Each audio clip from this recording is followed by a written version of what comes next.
제 책입니다. 저의 책, 제 책 104페이지. 104페이지, 크게 두 번째 교회 권세에 대해서 이렇게 나갈 부분인데, 우리 교회, 기독교죠. 기독교 그 성도들이 의외로 보면은 사나워요. 그리고 예의가 없이 무례합니다. 제가 여러 번에 걸쳐서 이렇게 말씀을 드렸는데 아마 공감할 거예요. 성도들이 사납고 목회자들이 사납고 예의도 없이 무례하고 위아래도 없습니다.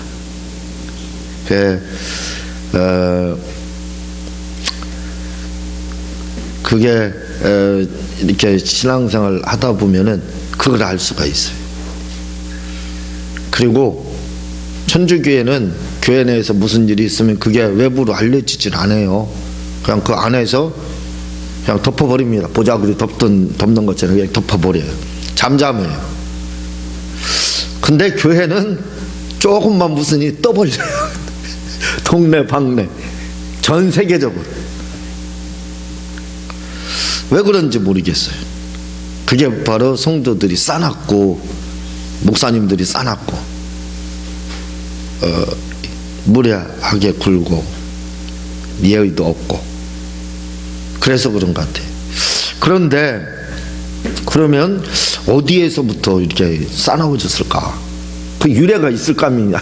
그것도 성도들이 싸납고 목회자들이 싸납고 다 이해하지 못하고 관용하지 못하고 그 유래가 그럼 어디서부터 시작됐을까? 다 궁금하잖아요. 근데 기독교라는 그 유래, 개신교의 유래가 싸나워요. 싸나워. 유래가 좋지 않습니다. 왜냐하면 프로테스탄트라고 하거든요. 프로테스탄트 교회, 개신교를. 이 뜻이 뭐냐면 항거하는 자예요. 항거하는 자. 개신교라는 말이 좋은 말이 아니에요. 천주교에서 막 항거하고, 한마디로 성도들이 목회자들이 간단하게 말하면 뭐냐면 싸움닭이에요. 싸움닭. 다들 막 흥분돼 있어요. 굉장히 흥분돼 있어요. 그래서 누가 말 한마디만 하면 관계 딱 끊어버리고 싸우고 그렇거든요. 모르겠어요. 제가 겪어본 바에 의하면 그래요. 겪어본 바에 의하면 성도들이나 목회자들이 그렇습니다. 그래서 그게 늘 궁금해서 도대체 왜 이렇게 성도들이 이해하지 못하고 용서하지 못하고 사랑 누가 말했나 최고 많이 말하면서 교회에서 그러면서 정작 사랑의 본질은 없는 데가 교회잖아요. 그게 왜 그럴까? 어디에서 영향을 받았을까? 했을 때 바로 루터의 종교 개혁부터 그게 된 겁니다. 프로테스탄트라고 해서 개신교 자체가 싸움닭이라는 뜻이에요. 싸움닭. 항거하는 자. 데모하는 자입니다. 데모하는 자. 그래서 이 작은 교회들은 그래도 그런데 큰 교회들은 파가 주류 비주류 마치 나눠진 것처럼 그렇게 돼 있어요. 그래서 주류 측은 무슨 교회에 문제 있으면 우리 기도하자. 이게 바른 겁니다. 이게 바른 신앙생활이에요. 그리고 우리 자성하자. 우리 그걸 이제 다른 말로 회개하자 이렇게 하죠. 그렇게 됩니다. 그런데 비주류 사람들은 그렇지 않아요. 야당, 한마디로 야당. 제가 말씀드렸죠. 교회 안에는 여당밖에 없습니다. 예수님 안에는 여당밖에 없어요. 예수님의 야당은 마귀예요. 마귀. 그렇잖아요. 예수님께 적대시하는 거, 반대하는 거, 그건 야당이잖아. 그건 무조건 뭐예요? 마귀죠. 마귀께 속한 거죠. 교회 안에는 아멘밖에, 예밖에 없는 겁니다. 하나님의 말씀에 대해서, 예수님에 대해서 맞지 않는다 할지라도 내 몸에 맞지 않는다를 수용 무조건 받아들여야 될 의무가 있는 거예요. 그런데 교회에도 여당만 있어야 되는데 야당, 그 비주류라고 하는 거예요. 비주류, 그것들은 주류가 아니라 이거죠. 본질에서 벗어난 비주류. 그 무리들이 뭐냐면 교회 바르기 세우기 운동 본부 뭐 이런 것들이에요. 그러니까 자기 교회를 바르게 세운다 하는 그런 분들이 있습니다. 그런 사람들이 분쟁이 있는 교회는 꼭 있어요. 꼭 있어. 그래서 그럴 수도 있어요. 바르게 세우기 위해서 뭐 양보하자 이거죠. 그럴 수 있습니다. 그러면 바르게 세우려면 교회 안에서 조용히 목사님 찾아가서 목사님께 이야기하든지, 아니면 문제 일으키는 그분 찾아가서 그분을 달래면서 설득해서 권면하고, 그래서 하나님 나라를 향해서 달려가. 그렇게 하면 얼마나 좋아요. 그렇잖아요. 이게 바람직한 겁니다. 교회를 바르게 세우려면 그렇게 조용조용히 목사님이 잘못했으면 목사님 찾아가서 이렇게 하면 됩니까? 목사님께도 권면하고 설득을 해야죠. 그리고 안 되면 몇 번 그렇게 하고, 또 성도들이 무리를 일으키는 성도들이 가서 교회에서 잠잠하라, 말씀에 순종하고 뭐 이렇게 하야 그게 바르게 세우는 거잖아요. 근데 이걸 가지고 언론에다 터뜨려 버려요. 언론에다. 이게 뭐 하는 일이냐 이거예요. 그래서 언론에 터뜨렸어요. 문제 해결되니 안 돼. 터뜨렸어. 그러면 그 결과가 어떻게 되냐 이거죠. 결국 뭐냐면 누워서 침을 퇴 뱉는 거예요. 그럼 어디로 떨어진다고? 자기 얼굴에 떨어지는 거예요. 자기 얼굴 떨어지면 괜찮아요. 퇴 뱉으니까 예수님 얼굴로 떨어지는 거예요. 예수님 얼굴에 목칠을 하고 있다는 거예요. 목칠을. 왜? 그게 그래요. 그래서 교회가 바로 세워지냐? 안 세워져요. 교회가 한국 교회가 그렇게 해도 되느냐? 안 됩니다. 안 돼요.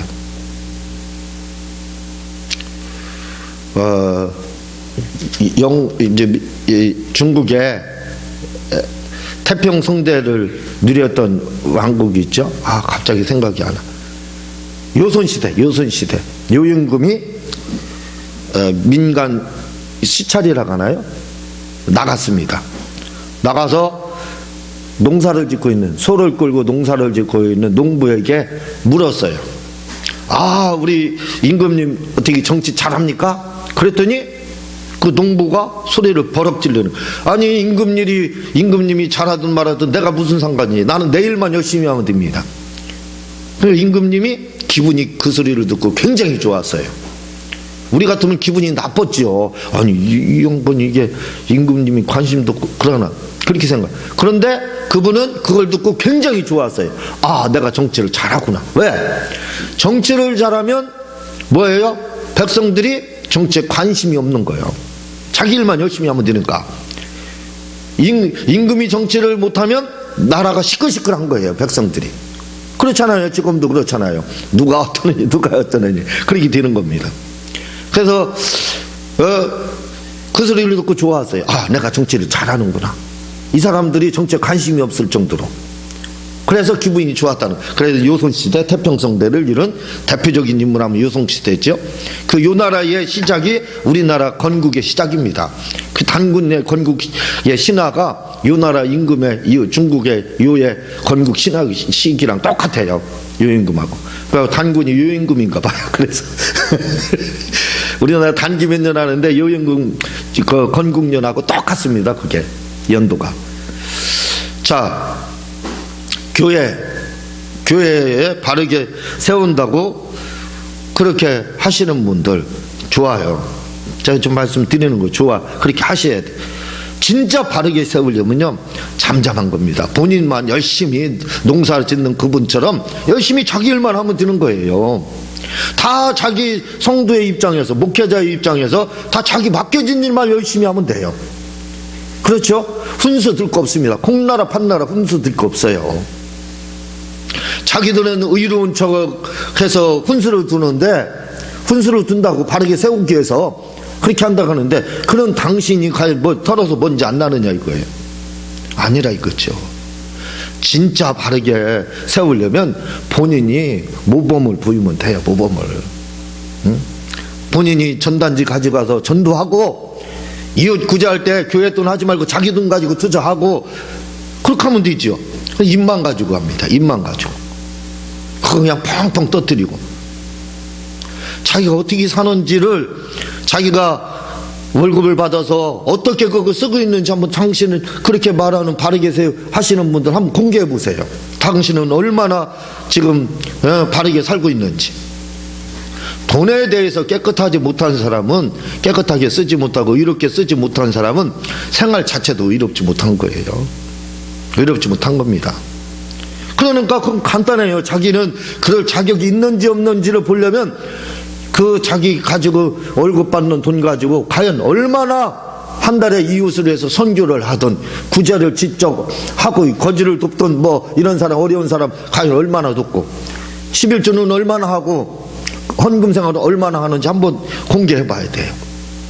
거기서 투명하면 진짜 이웃을 위해서 바르게 살고, 그러면 그래도 그런 말 할 자격이 있다고 저는 봐요. 그러나 그거 공개하지 못할 정도면 그런 말 해서는 안 됩니다. 예수님 얼굴에 괜히 침 뱉는 일을 그만 했으면 좋겠어요. 그게 바르게 아니에요. 진짜 바르게 교회를 세우려면 본인이 그렇게 해서 모범을 보이면서 신앙생활 하면 되는 거예요. 그게 바르게 세우는 겁니다. 말로 다 되는 게 없어요. 자기가 행동으로 보여야죠. 그런데 그렇게 하지 못해요. 그게 왜 그러느냐? 그 원인이 가만히 보니까 프로테스탄트라는 개신교라는 뜻이 프로테스탄트인데, 그게 바로 항거하는 자, 싸움닭입니다. 싸움닭으로부터 아마 기독교가 시작이 됐기 때문에 아마 그렇지 않나, 그런 생각이 들어요. 좀 덮어주는 보자기로, 옛날에 지금 보자기도 잘 사용하지 않으니까 모르죠. 밥상이나 이런 거 뭐 있으면 이렇게 싸매버리잖아요. 보이지 않잖아요. 그런 우리가 그렇게 우리가 신앙생활을 해야 될 줄로 그렇게 믿습니다. 자, 그러니까 나무 한마디로 간단하게 말하면 나나 잘하자. 남 간섭할 거 없이 훈수도 생각하지 말고 나만 잘하면 내 역할, 내 맡겨진 그 위치에서 잘 지키면 된다 이거죠. 그것만 내 할 일만 잘하면 되는 거지, 말 많이 하고 큰 소리 되는 게 아니다, 그런 말씀이죠. 자, 교회 권세 한번 읽어보도록 하겠습니다. 시작. 권세라는 영적, 도덕적 가르치는 것과 지리권과 봉사권을 포함하는 말입니다. 예, 교회 권사하면, 교회 권세하면 영적, 도덕적 가르치는 봉사. 교회라고 하니까 교회 이렇게 하는데 그냥 여기서 교회 권세하면 성도라고 생각하면 돼. 교회와 성도는 다른데 교회 안에 성도가 들어 있잖아요. 그러니까 그렇게 생각해서 보시면 이꼬로 해가지고 교회와 성도를 이꼬로다 이렇게 생각해서 보게 되면 그래도 이게 무슨 말인지를 조금 이해가 될 겁니다. 첫 번째, 교회 권세의 원천. 시작. 교회의 머리 대신 예수께서는 교회를 창설하셨고 교회에 필요한 권세를 부여해 주셨는데, 이 권세는 성도들에게도 주셨지만 특별히 교역자들에게 많이 주셨습니다. 예, 권세, 우리가 교회에 주어진 권세, 성도들에게 주어진 권세, 목회자들에게 주어진 권세. 근데 교회를 언제 창설했느냐? 그것은 교회 머리 되신 예수님, 그렇게 하잖아요. 교회 머리 대신 그분이 바로 예수님이니까 예수님으로부터. 안식일의 창설은 하나님이 7일째 쉬신 걸로 시작되잖아요. 그런 것처럼 교회도 바로 예수님으로부터 이 교회가 시작이 된 겁니다. 두 번째, 교회 권세의 본질. 첫 번째, 영적 권세. 시작. 교회에 주어진 권세는 영적인 권세입니다. 왜냐하면 성령에 의해 주어졌고 오직 성도에게만 주어졌으며 또한 영적인 방법으로 집행되기 때문입니다. 네, 교회는 영적인 기관이죠. 여기에. 그렇죠. 영적인 기관인 것처럼 마찬가지로 성도들에게도 영적인 권세가 우리에게 주어져 있습니다. 그래서 악한 것들에 대해서 이 요한복음 1장 12절에 그렇게 되어 있잖아요. 예수님을 영접하는 자에게 하나님의 자녀가 되는 권세를 이렇게 주셨다. 그래서 우리가 그 권세를 사용할 수 있는 것처럼 교회에도 권세가 있다. 영적인 권세가 있고 성도들에게도 그런 권세가 있다는 겁니다. 두 번째, 봉사권. 시작. 성경에서 말하는 권세는 세상적인 권세나 군주적인 권세나 권위적인 권세가 아니라 그리스도에게 종속되어 그 말씀에 순종하여 봉사하는 봉사적 권세입니다. 성도들에게는 영적인 권세가 있어요. 그래서 예수님의 이름을 가지고 명령하면 되는 겁니다. 그게 교회의 권세예요. 그래서 옛날에 초창기에는 축사권 있잖아요. 귀신을 쫓는 거. 초대교회는 그게 있었습니다. 그게 교회 안에의 직분, 사역의 직분에 축사하는 사람들이 있었어요. 축사하는 사람들. 그렇게 일반화됐던 거예요. 예수님의 이름을 가지고 그 명령했어요. 근데 요즘에는 이제 그런 것들이 희색이 됐는데, 마찬가지로 봉사권. 성도들에게 이 봉사권은 제가 성도들 이렇게 하면 성도만 그런 게 아니에요. 전 교인들, 목사님들도 포함되는 거죠. 그 목회자나 다 합해서 성도라고 하죠. 모든 성도들, 기독교인들, 교회 안에 있는 모든 분들, 그분들에게 할 것이 뭐냐면 봉사권, 이게 있다 이거죠. 이건 의무입니다. 그래서 그 봉사권이 주어졌다. 세 번째, 교회의 권세의 종류. 첫 번째, 교리권. 시작. 하나님이 우리에게 주신 권세 중 첫 번째는 진리의 말씀을 수호하고 전파해야 할 권세를 주셨다는 것입니다. 여기서 하나님의 말씀을 수호한다는 말은 이단과 불신 사상으로부터 지켜야 하는 것을 말하고, 또한 진리의 말씀을 바르게 가르치는 것을 말합니다. 예, 교리권, 교훈권과 또는 가르치는 권세. 요거 두 가지 권세가 있다는 거죠. 하나는 지키는 거, 하나는 전파. 지키는 것은 이단 사상으로부터 지키는 거. 요한계시록에 보면은 거짓말하는 자는 새 예루살렘에 가지 못하고 그 불지옥에 간다.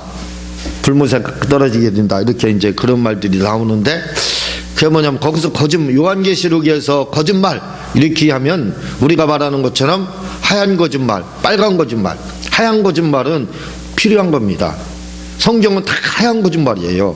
그게 뭐냐면 긍정적인 거, 하나님의 말씀. 봐봐요, 그거 거짓말이에요. 뭐가 거짓말이에요? 근데 주님은 뭐래? 나섰대요. 그렇죠? 나섰대요. 이런 것들이 뭐예요? 하얀 거짓말이에요. 그러니까 성경은 다 하얀 거짓말입니다. 예. 그걸 가리켜서 믿음이라고 하는 거예요. 그건 믿음의 고백입니다. 빨간 거짓말은 뭐예요? 사기죠. 사람을 속이려고 하는, 목적이 사람 속이는 거예요. 왜? 함정에 빠뜨리게 하려고, 올무에 빠뜨리게 하는 거예요. 그게 빨간 거짓말. 이 빨간 거짓말을 하면 안 되는 거예요. 이 빨간 거짓말은 해가 되는 겁니다. 그런데 요한계시록에서 말하는 이 거짓말하는 자들이라는 것은 바로 이단들을 말하고 있습니다. 이단들. 그러니까 거짓 진리를 가리키는 자들, 그걸 계시록에서는 거짓말하는 자들이라고 하는 거예요. 이단, 여기 나오잖아요. 이단과 불신 사상으로부터 지켜야 된다. 그 권한이 우리에게 있는 겁니다. 예, 이단들이 잘못된 그 사상 가지고 들어와서 퍼뜨리지 못하게 말씀을 수호할 권리가 우리에게 있는 거예요. 이런 거. 그리고 또 이건 소극적이죠. 소극적으로 다 지키는 건, 수호하는 거, 이단 사상이 들어오지 못하게 지키는 거, 이건 에베소 교회가 그 일을 했죠. 이 소아시아 7개 교회 중에서. 그것은 지키는 겁니다. 지키는 그 소극적인 거예요. 그러나 우리 교회는, 성도들은 다 똑같은 말이라겠죠. 그냥 그렇게 들으면 되는 겁니다. 똑같은 일을 하기 때문에. 교회가 하는 일은 그 성도가 하는 일이거든요. 성도가 하는 일은 교회가 하는 일이에요. 그러니까 같이 생각하면 되는 거예요. 그러니까 적극적인 것은 뭐냐면, 우리는 이것을 보호만 하고 지키고 내거 그러한 그 지키는 것만 그게 다가 아니라 이거죠. 그건 소극적이라 이거죠. 적극적인 건 뭐냐? 가지고 나가는 거예요. 복음을 가지고 나가서 막 퍼뜨리는 겁니다. 이게 적극적인 거라는 거예요. 적극적. 네, 그 의무가 우리에게 있다. 두 번째 7위권 시작. 7이라는 말은 통치를 말하는 말로 장로교회에서는 교인 중에 불법을 저지른 자가 있다면 그에 대한 책벌을 가하는 것을 말하는데 여기서 책벌이란 잘못을 꾸짖거나 벌을 주는 것을 의미합니다. 예, 잠깐만요. 예, 7위권 오늘 여기까지 끝 봉사권까지 마치려고 그래요. 그 7위권 잘못한 거에 대해 권선징역 책망하고 벌 주는 겁니다. 근데 말씀드렸듯이 이게 여기에는 돼 있지만 교회 안에서 지금 이 7위권을 쓰는데 아무도 없어요. 왜냐하면 잘못했다. 그래서 7위권을 써요. 책망하고 벌을 줘요. 오 그래 저기만 교회 다른 데 가면 나 환영해줘. 당장 옮겨버립니다. 당장 옮겨버려요. 아마 지금 7위권 쓰면은 큰 교회니 뭐 작은 교회니 남아있을 성도 없을 거예요. 다 떠날 겁니다 아마. 그렇죠. 11주 제대로 못하면 막 치리하게 돼 있거든요. 책망하고 왜 막 당신 이렇게 신앙생활해. 그리고 좀 막 재범하고 잘못 막 그렇게 해봐요. 당장 다 흩어질 거예요. 그래서 지금 이 7위권 있어도 사용하지 못해요. 사용하지 못해요. 뭐 그냥 명목상 이렇게 신학 교재에 이렇게 나오는 것 뿐이지 이거 지금 없다고 생각해도 되는 시대가 잘못된 겁니다. 사실은 있어야 된다 이거죠. 자, 봉사권, 사역권 시작. 봉사권이란 은사사역을 의미하는 말로 이 책에서는 초대교회에서는 신유의 은사가 나타나 병이 치료되는 역사가 나타나 이런 치유사역들이 있었지만 지금은 그런 특별 은사엔 신유의 은사는 없다고 합니다. 봐봐요. 이 책이 요 책이 신학 교재예요. 지금요. 조직 신학책 나가고 있잖아요. 우리가요. 근데 여기서는 이 책의 원저자는 성령의 은사를 인정하지 않습니다. 지금은 성령 시대가 성령의 은사가 없다는 거예요. 그때 단위적인 거, 그러니까 방언, 병 고치는 거 이런 것들 있잖아요. 이런 사역적인 거, 이런 은사들은 옛날 이야기라는 거, 2000년 전 얘기라는 거예요. 그때만 있었지 지금은 없다는 겁니다. 이런 거 인정을 안 하는 거예요. 이 원저자는. 그래서 그런 건 인정하지 않고 지금은 이 사역권 이런 막 성령의 은사나 이런 사역들이나 이런 것들이 지금 없어졌다는 거예요. 없어지고 지금은 이게 바뀌었다는 거예요. 뭘로다? 봉사하는 걸로만. 봉사하는 것만 바뀌었다. 그래서 지금은 은사는 봉사하는 것이 은사라 해서 사역권을 봉사권이라는 말로 대신 쓰고 대용해서 쓰고 있어요. 이런 막 성령 사역이나 이런 것들을 은사 이런 게 다 단위적 사건 옛날로 끝났다는 거예요. 그래 지금은 뭐예요? 그런 말을 여기서는 쓰지 않고 뭘로 다 이제 성도들에게 은사하면 봉사하는 게 은사다. 봉사권 이렇게만 하고 있다는 거예요. 왜? 오늘 낮에 말씀을 드렸듯이 성령에 대한 이해가 부족하면 성령을 알지 못하면 이럴 수밖에 없습니다. 남는 게 없는 거예요. 하나님에 대해서 모르고 이성만 남아있는 거예요. 뼈대만 남아있는 겁니다. 한마디로 정 떨어지는 거죠. 정이 없는 거예요. 말씀에 정이 없는 겁니다. 그러니까 이렇게 이야기하는 이유는 이 원저자 저는 이걸 해석한 거죠. 제 해석해서 쉽게 풀이해서 쓴 거고 원저자는 성령의 은사를 단위적으로다. 그래서 그때만 있었다. 지금 없었기 때문에 성령 뭐 방언을 하고 뭐 예언을 이런 것 전혀 그런 건 없는 일이다. 인정하지 않기 때문에 바로 이렇게 주장을 하는 거예요. 이렇게 해가지고 어려운 교회편을 나가게 되고 다음 주부터는 108편 이제 그래도 조금 재밌는 거 이렇게 필요한 것이 또 지금도 필요한 거지만 앞으로는 이렇게 나오게 됩니다. 제가 기도하고 주님 가르친 기도로 마치도록 하겠습니다.